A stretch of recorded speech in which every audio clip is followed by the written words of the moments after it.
When, where, and how does a terrorist morph from a caring human being into someone bent on death and destruction?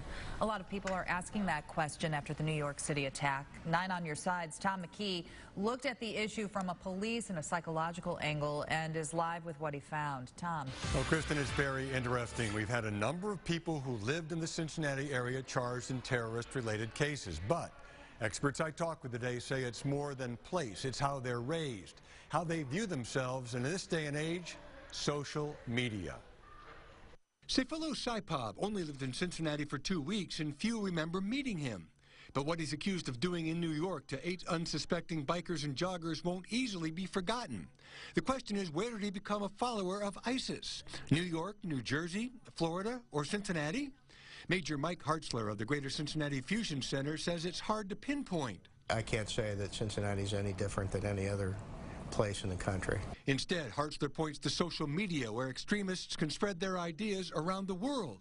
Consider the case of Christopher Cornell of Green Township, who learned of ISIS on the internet, or former Florence resident James Fields, accused of driving a car into a crowd in Charlottesville, Virginia.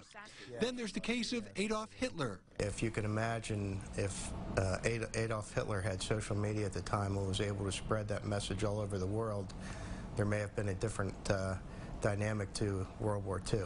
Psychologist Ken Mangus grew up in New York City and once lived next to that West Side Trail. For me, it is surprising, shocking, and terribly distressful.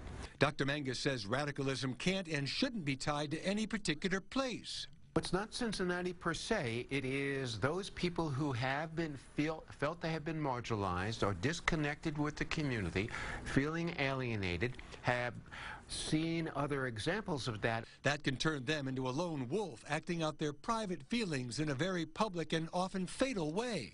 They don't have a sense of these people being their friends, their compatriots, their loved ones. They see them as enemies. They see them as non-persons. Very much detachment there, non-persons. The bottom line for Major Hartzler is for people to go about their daily business in New York, Cincinnati, or anywhere else, but keep a watchful eye on their surroundings. That means 4 words that we've heard so often. See something, say something, Craig. Being vigilant, the key. Thank you, Tom.